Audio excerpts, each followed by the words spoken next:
ถวายความเคารพพระเถรานุเถระทุกรูปขอความสุขความเจริญจงบังเกิดมีแก่ญาติโยมสาธุชนทุกท่านขอต้อนรับเข้าสู่รายการสังฆปฏิปรายการฟังพระธรรมเทศนาประจำวันพระทางสถานีวิทยุโทรทัศน์โลกพระพุทธศาสนาเฉลิมพระเกียรติ WBTV วัดยานนาวาสำหรับในวันนี้ก็ได้รับความเมตตาจากท่านพระมหาจตุรพลเป็นองค์แสดงพระธรรมเทศนาบัดนี้การทั้งปวงพร้อมแล้วขอเจริญพรประธานในพิธีคุณสุชาดาจิราธิวัฒน์ได้จุดธูปเทียนบูชาพระรัตนตรัยขอเชิญญาติโยมสาธุชนทุกท่านได้ร่วมบำเพ็ญบุญกิริยาโดยการประนมมือ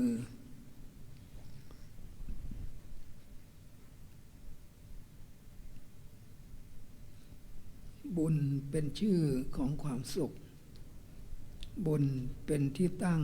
ของการทำความดีบุญเป็นเครื่องชำระกิเลสเมื่อเราได้ชำระกิเลสแล้วก็เกิดความสะอาดเมื่อเกิดความสะอาดก็สบายเกิดความสงบดังนั้นบุญจึงเป็นสิ่งที่เราทั้งหลายพึงสะสมเอาไว้เพราะว่าการสะสมบุญนำความสุขมาให้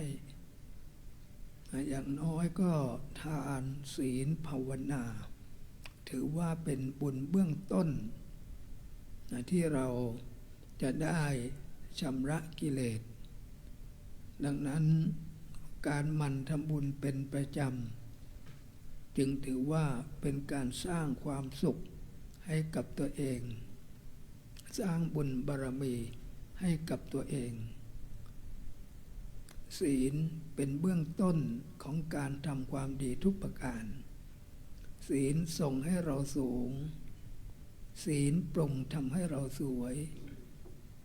ศีลช่วยทำให้เรารวยและศีลทำให้เราพ้นจากทุกโศกโรคภัยดังนั้นเราทั้งหลาย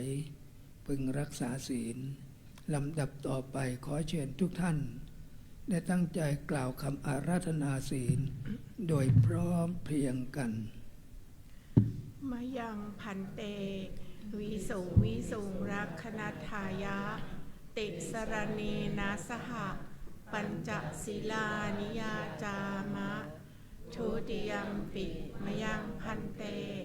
วิสุวิสุงรักขณทายะติสรณีนาสหะปัญจศีลานิยาจามะตติยัมปิมะยังพันเตวิสุงวิสุงรักขณทายะติสรณีนาสหะปัญจศีลานิยาจามะนะโมตัสสะภะคะวะโตอะระหะโตสัมมาสัมพุทธัสสะนะโมตัสสะภะคะวะโตอะระหะโตสัมมาสัมพุทธัสสะนะโมตัสสะภะคะวะโตอะระหะโตสัมมาสัมพุทธัสสะนะโมตัสสะภะคะวะโตอะระหะโตสัมมาสัมพุทธัสสะนะโมตัสสะภะคะวะโตอะระหะโตสัมมาสัมพุทธัสสะนะโมตัสสะภะคะวะโตอะระหะโตสัมมาสัมพุทธัสสะพุทธังสรณังคัจฉามิพุทธังสรณังคัจฉามิธัมมังสรณังคัจฉามิธัมมังสรณังคัจฉามิสังฆังสรณังคัจฉามิสังฆังสรณังคัจฉามิทุติยัมปิพุทธังสรณังคัจฉามิทุติยัมปิพุทธังสรณังคัจฉามิทุติยัมปิธัมมังสรณังคัจฉามิทุติยัมปิธัมมังสรณังคัจฉามิทุติยัมปิ สังฆังสรณังคัจฉามิ ทุติยัมปิสังฆังสรณังคัจฉามิ ตติยัมปิพุทธังสรณังคัจฉามิ ตติยัมปิพุทธังสรณังคัจฉามิ ตติยัมปิธัมมังสรณังคัจฉามิ ตติยัมปิธัมมังสรณังคัจฉามิ ตติยัมปิสังฆังสรณังคัจฉามิ ตติยัมปีสังฆังสรณังคัจฉามิ ติสรณะขมะนังนิธิตัง อามาพันเต ปานาติปาตา เวระมณีสิกขาปะทังสมาธิยามิ ปานาติปาตา เวรามณีสิกขาปะทังสมาธิยามิ อทินนาทานา เวระมณีสิกขาปะทังสมาธิยามิ อทินนาทานา เวรามณีสิกขาปะทังสมาธิยามิ มุสาวาทา เวระมณีสิกขาปะทังสมาธิยามิ มุสาวาทา เวรมณีสิกขาปะทังสมาธิยามิ กาเมสุมิจฉาจารา เวระมณีสิกขาปะทังสมาธิยามิ กาเมสุมิจฉาจารา เวรมณีสิกขาปะทังสมาธิยามิ สุราเมรยัพมัชฌัปปมาทฐานา เวระมณีสิกขาปะทังสมาธิยามิ สุราเมรยะมัชฌัปปมาทฐานา เวรมณีสิกขาปะทังสมาธิยามิ อิมานิปัญจสิกขาปทานิสีเลนะสุขติงยันติสีเลนะโภคสัมปทาสีเลนะนิพุติงยันติตัดสมาสีลังวิโสทะเย อามาพันเต พระมาจาโลกาทิปาติสาหัมปาติกาดอัน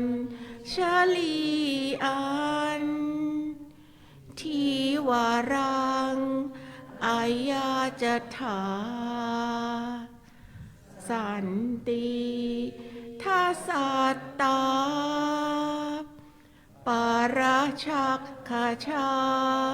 ติกา เทเสตุธรรมังอนุกรรมปีมังปะชัง อิธานิตัสสะภะคะวะโต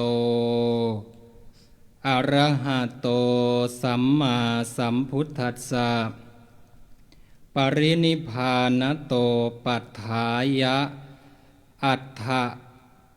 สัทธะเอกูณสัตตยุตตระปัญจสตาธิกานิ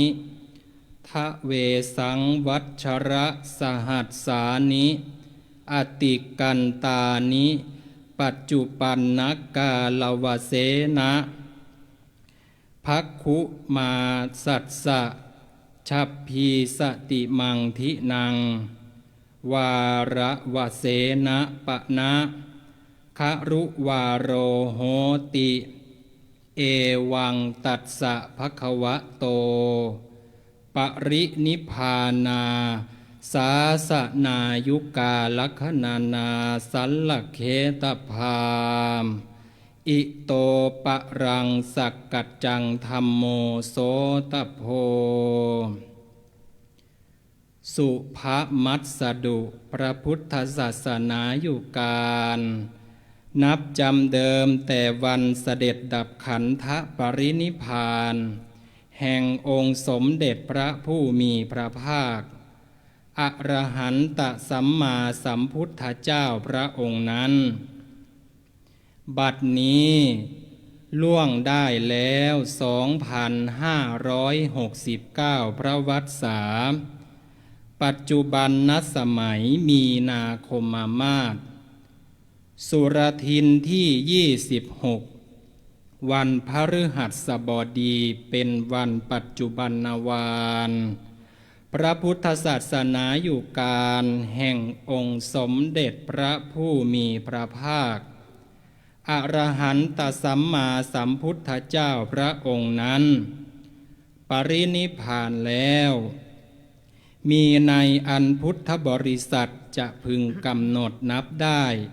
ด้วยประการฉะนี้เบื้องหน้าแต่นี้พึงตั้งสามัญนาหารจิตฟังธรรมภาสิทธิ์ดังจักได้แสดงโดยเคารพเทินนะ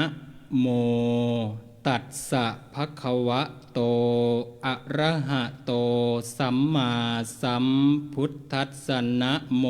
ตัสสะภะคะวะโตอะระหะโต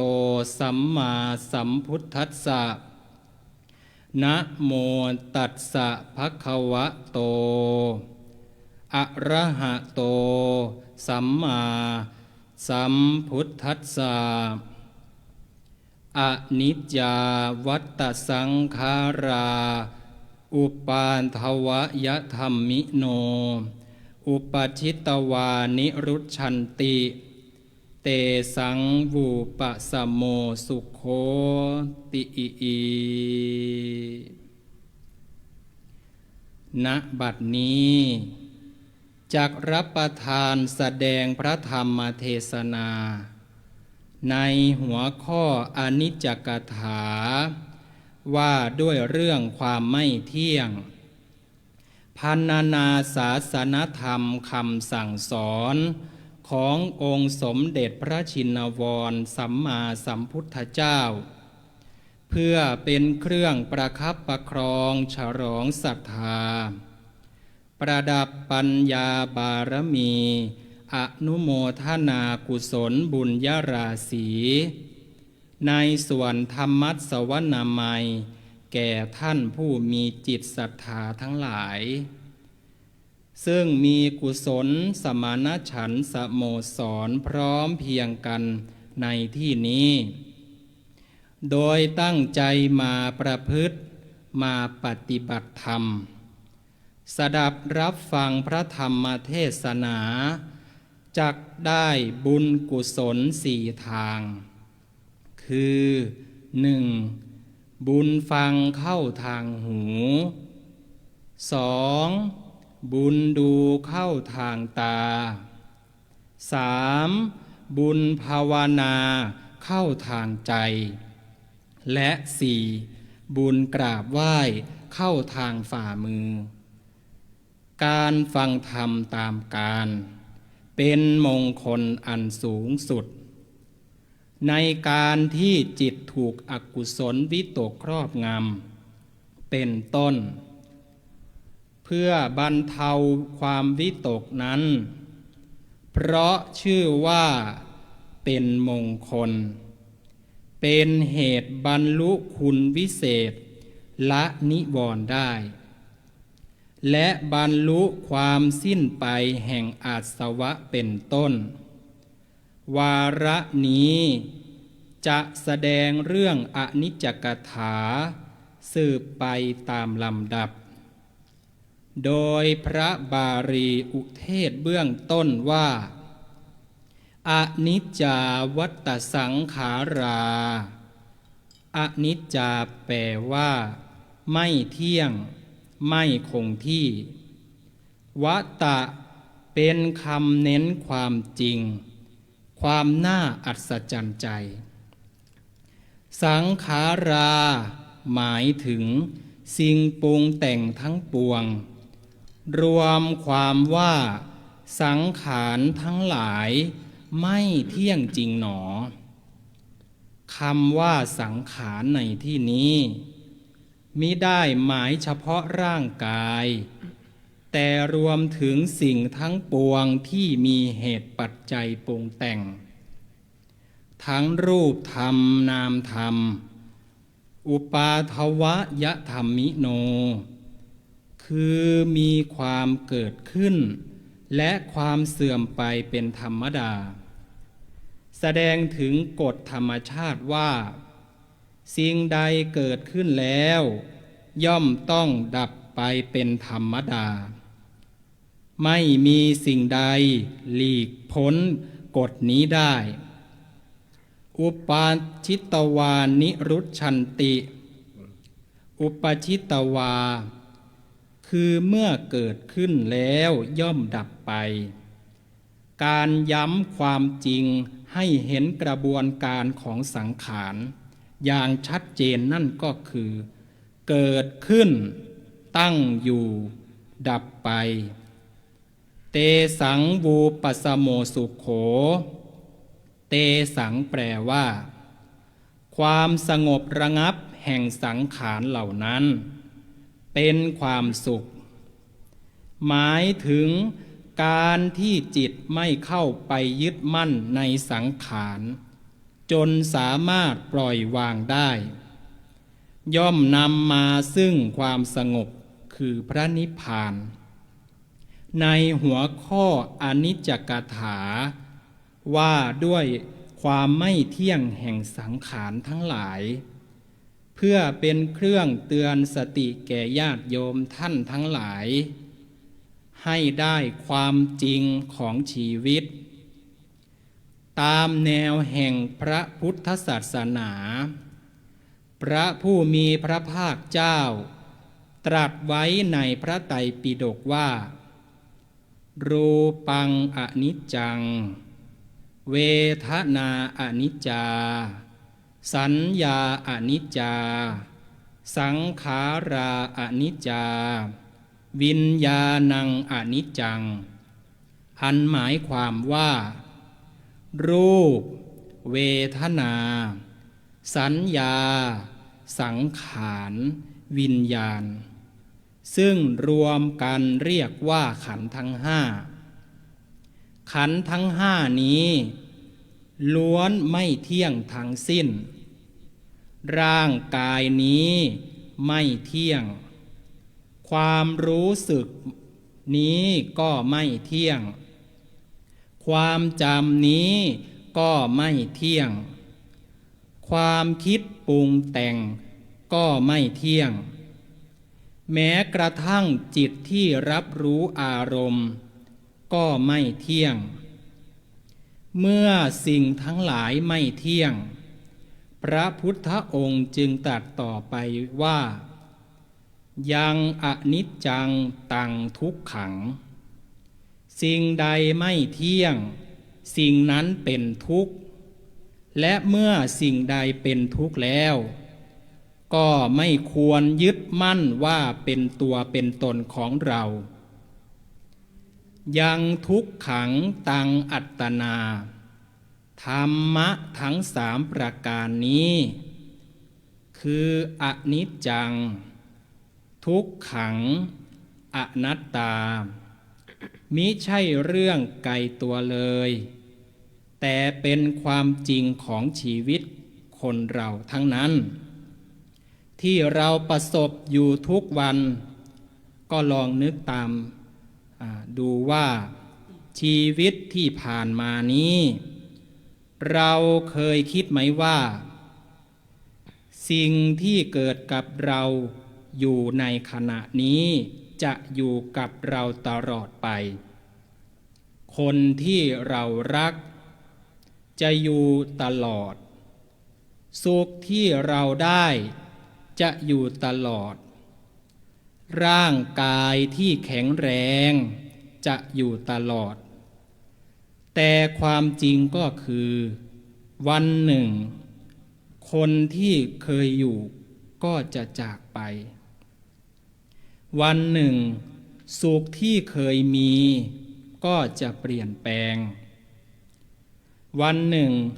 ร่างกายที่เคยดีก็จะเสื่อมลง นี่แหละพระพุทธเจ้าทรงเรียกว่า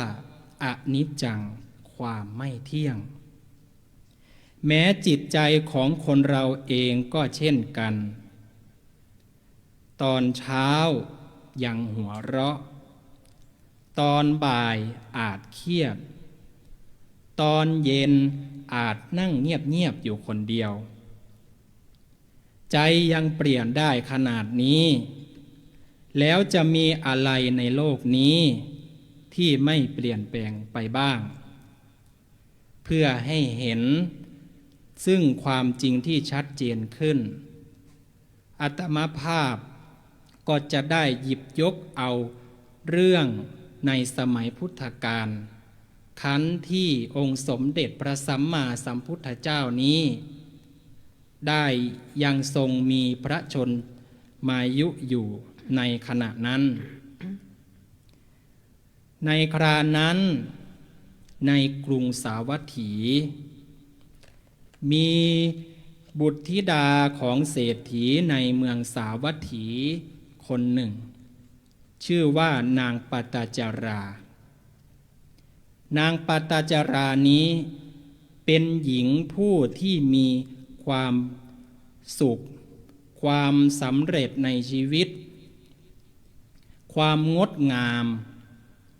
เป็นผู้ที่มีความเพรียบพร้อมบริบูรณ์สมบูรณ์พ่อแม่ก็จึงฟูมฟักรักมากจึงให้นางปตจารานี้อยู่แต่ในบ้านไม่ให้ออกไปไหนเพราะว่ากลัวชายอื่นที่พ่อแม่นั้นไม่ได้หมายปรองจะมาเอาไปแต่สุดท้ายรักขนาดไหนด้วยความที่พระนางปตจารานี้เป็นผู้ที่มีอายุสมควรแก่การจะมีสามีสุดท้ายก็ไปรักกับคนรับใช้ซึ่งดูแลนางหลังจากนั้นนางปตจาราก็ได้แอบรักกันกับคนรับใช้ครานั้นบิดามารดาได้เห็นว่ามีชายผู้หนึ่งซึ่งมีฐานะอันเหมาะสมกับตนจะมาขอแต่งงานนางปตจารารู้เช่นนั้น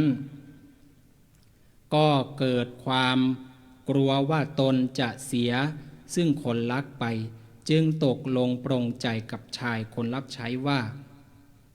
เราจะหนีไปอยู่ด้วยกันหลังจากนั้น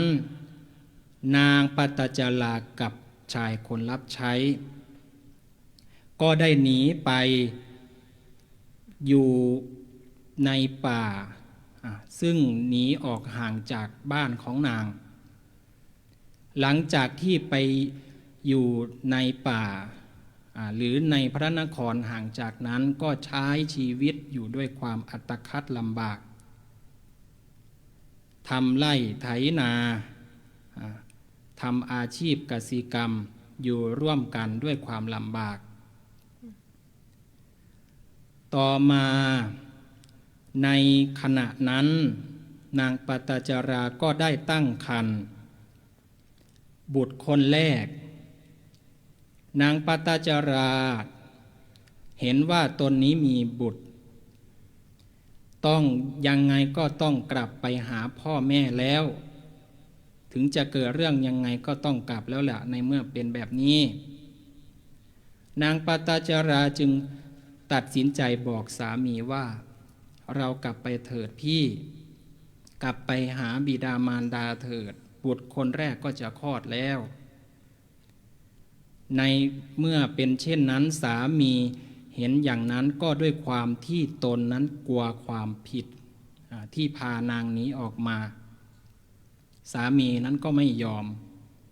จนสุดท้ายนางปตจาราก็ได้คลอดบุตรคนแรกต่อมาบุตรคนที่สองก็ได้เกิดมาในครรภ์ของนางปตจาราอีก ครั้งนี้นางปัตตจาราไม่ยอมยังไงก็ต้องไปหาบิดามารดาที่เมืองให้ได้จึงพากันบอกสามีว่ายังไงน้องหญิงก็ต้องกลับไปยังบ้านของบิดามารดาให้ได้พี่จงพาฉันไปเถิดหลังจากนั้นนางปัตตจารากับสามีพร้อมทั้งลูกคนโตคนหนึ่งแล้วก็อุ้มท้องแก่ก็เดินไปเข้าสู่พระนครคือเมืองสาวัตถีแต่ในระหว่างทางนางปัตตจาราก็เกิดอาการอยากจะคลอดมีหนำซ้ำพายุมาจากไหนก็ไม่รู้กระหน่ำซ้ำตกลงมาพัดพาทุกสิ่งทุกอย่างให้วิกลจริตสามีเห็นเช่นนั้นแล้วก็รู้ว่าภรรยาของตนนี้จะคลอดก็เลยไปหาใบไม้หรือว่าของมามุงบังให้แก่นางปรากฏว่าระหว่างนั้นสามีได้เดินไปจอมปลวกงูในจอมปลวกนั้นออกมาฉกสามีของตนก็ได้ตายลงไปสามีนางปัตตจาราก็ระหว่างที่รอสามีนอนอยู่ก็ทรมานแสนสาหัสก็คลอดบุตรคนแรกออกมาพอคลอดเสร็จก็มองหาสามีไม่เจอเลยอุ้มลูกคนที่คลอดแล้วก็ลูกคนโตไปหาสามีปรากฏว่าเห็นสามีตายนางใจแทบสลายหลังจากนั้นนางก็ต้องจำใจเดินทางเข้าไปพระนครสาวัตถีเพื่อไปหาบิดามารดาให้ได้ระหว่างทางก่อนที่จะเข้าสู่เมืองสาวัตถีก็มีลำธารใหญ่สกัดกั้นก่อนจะถึงฝั่งอีกฝั่งหนึ่งได้นางต้องอุ้มลูกนี่ข้ามไปยังอีกฝั่งหนึ่งแต่ละจะอุ้มไปก็อุ้มไปไม่ได้ทั้งสองคนลำบากจึงเอาลูกคนเล็กอุ้มไปยังอีกฝั่งหนึ่งก่อนแต่อีกลูกคนโตก็รออีกฝั่งหนึ่งก่อนปรากฏว่าระหว่างที่นางจะกลับมารับลูกคนโต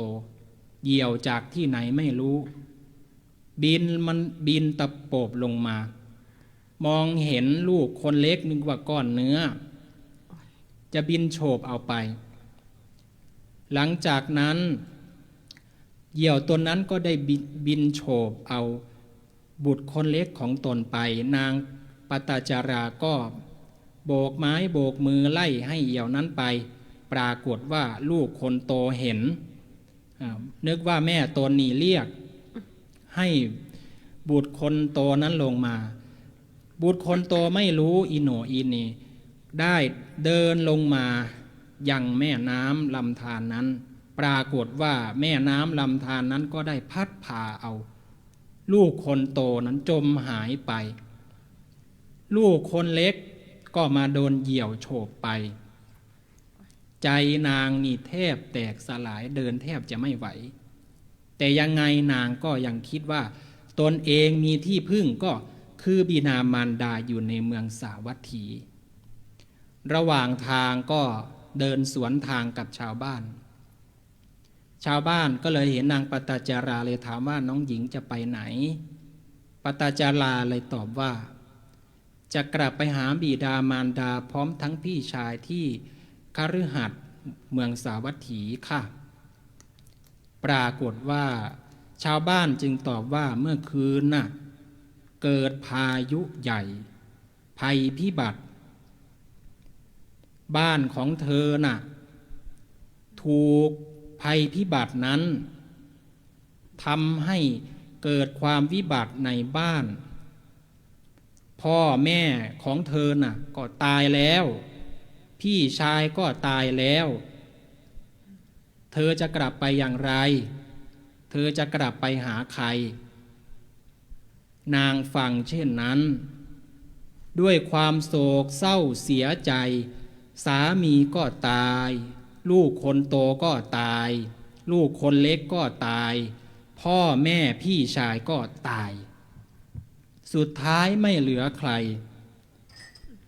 นางก็จึงเร่ร่อนปราศจากสติสัมปชัญญะเสื้อผ้าที่คลุมกายก็หลุดลุ่ยระหว่างนั้นนางก็พร่ำเพ้อเดินไปเดินมาครานั้นด้วยบรมเดชาพุทธานุภาพขององค์สมเด็จพระสัมมาสัมพุทธเจ้าทำให้นางได้เดินเข้าไปในวัดพระเชตวันระหว่างนั้นพระพุทธเจ้าก็ยังทรงแสดงธรรมแก่พุทธบริษัทอยู่นางปตจาราเดินเข้ามาพุทธบริษัทเห็นเช่นนั้นดูด้วยความไม่เหมาะสมว่าร่างกายก็เปลือยไม่ได้นุ่งผ้านุ่งผ่อนจะไล่หนี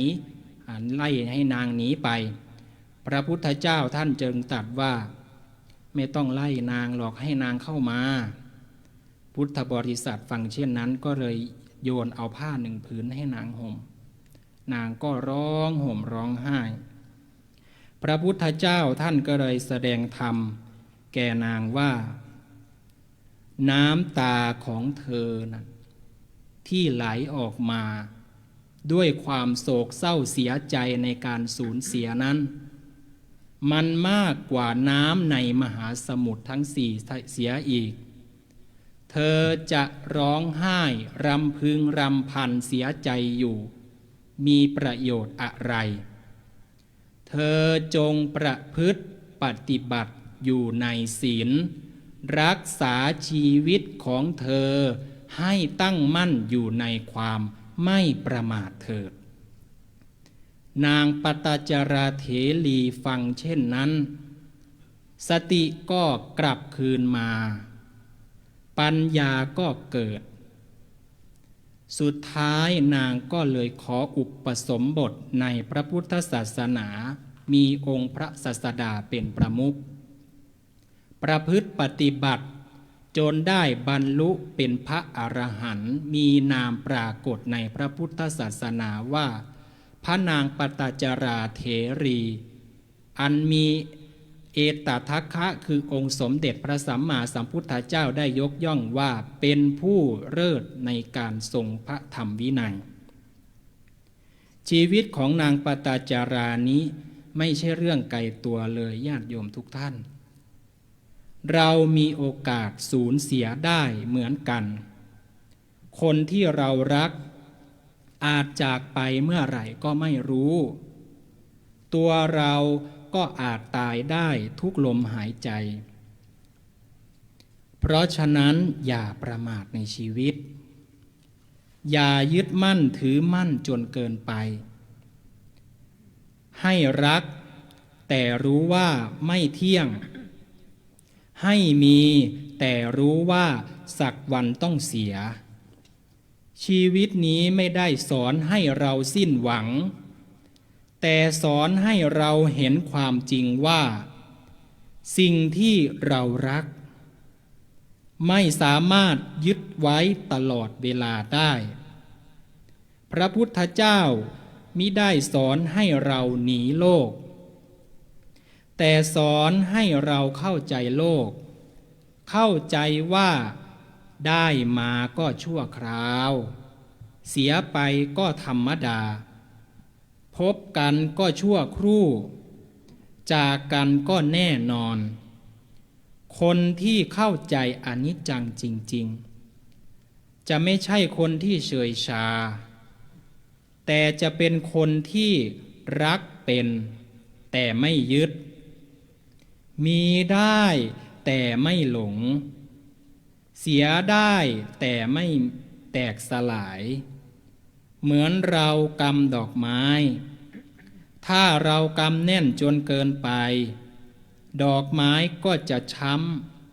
ำแต่ถ้าเราจับเบาๆเราจะชื่นชมมันด้วยความงดงามมันก็จะอยู่ได้นานขึ้น จากคนที่ทุกข์เพราะเสียกลายเป็นคนที่ยอมรับและปล่อยวางดังนั้นให้พิจารณาให้เข้าใจธรรมะที่อัตมภาพได้แสดงมาโดยลำดับล้วนมุ่งให้เห็นความจริงประการเดียวนั่นก็คือความไม่เที่ยงแท้แห่งสังขารสิ่งใดเกิดขึ้นแล้วสิ่งนั้นย่อมดับไปสิ่งใดเรารักสิ่งนั้นย่อมจากเราสิ่งใดเรายึดสิ่งนั้นย่อมทำให้เราทุกข์หากวันนี้เรายังไม่เห็นความจริงยังไม่เห็นอนิจจังวันหนึ่งชีวิตจะสอนเราเองด้วยความสูญเสียแต่ถ้าเราเห็นเสียตั้งแต่วันนี้เราจะอยู่กับโลกนี้อย่างเข้าใจไม่ใช่หลงยึดดังคำกรที่นักปราชญ์ท่านได้เขียนเตือนสติเอาไว้ว่า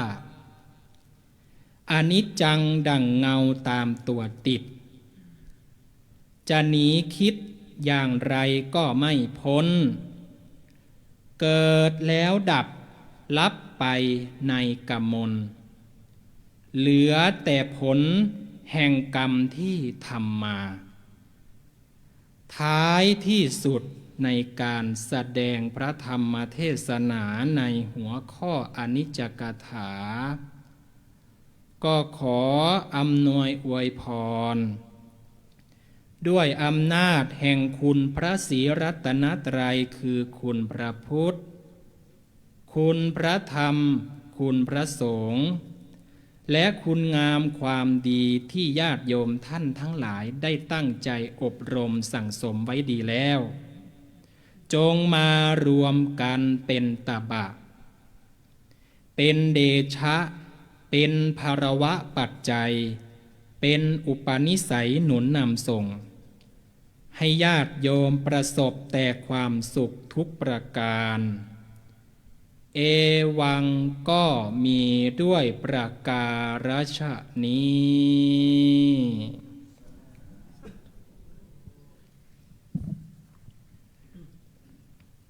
การแสดงพระธรรมเทศนาโดยพระมหาจตุรพลวัดยานวาก็จบเป็นที่เรียบร้อยเป็นการ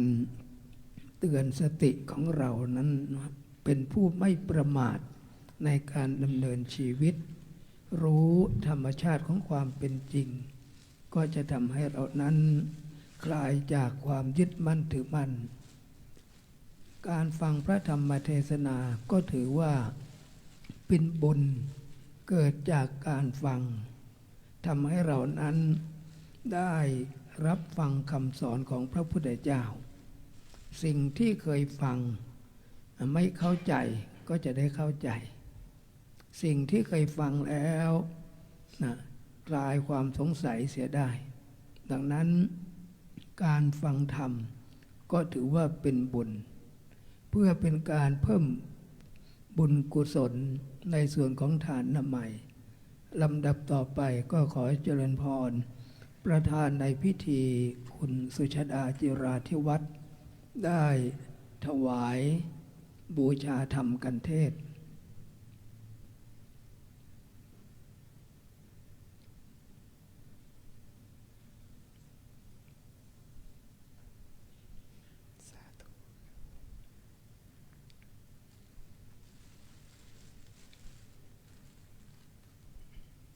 ญาติโยมท่านใดประสงค์ที่จะ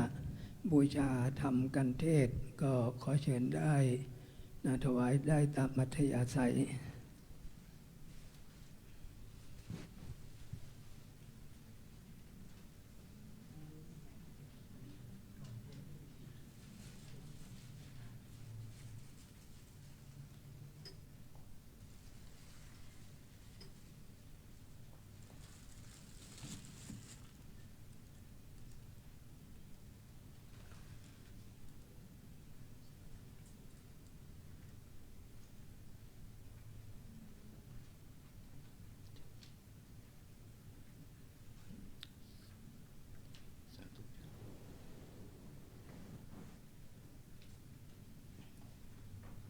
สำหรับการฟังพระธรรมเทศนาก็มีเป็นประจำทุกวันพระในเวลา 19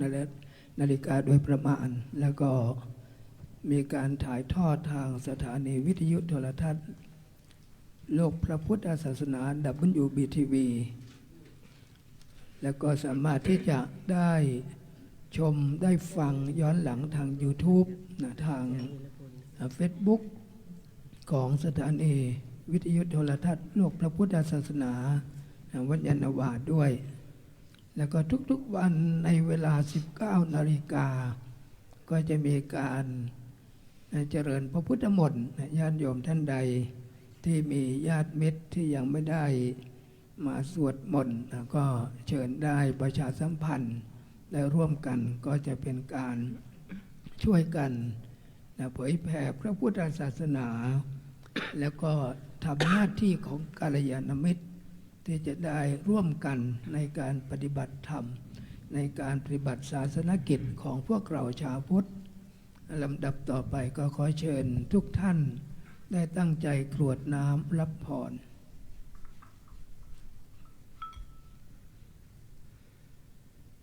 ยะถาวะริวหาปุราปริปุเรนติสาคารังเอวะเมวะอิโตทินังเปตานังอุปกปปติอิชิตังปฏิตังตุมหังคิปะเมวัสมิจฉตุสัพเพปุเรนตุสังกปาจันโทปนรโสยะถามณิโชติระโสยะถาสัพพิติโยวิวัชชันตุสัพพะโรโควินัสสตุมาเตภวัตวันตรายโยสุขีทีคายุโกภวะอภิวาทนาสีริสะนิจจังวุธาปจายโน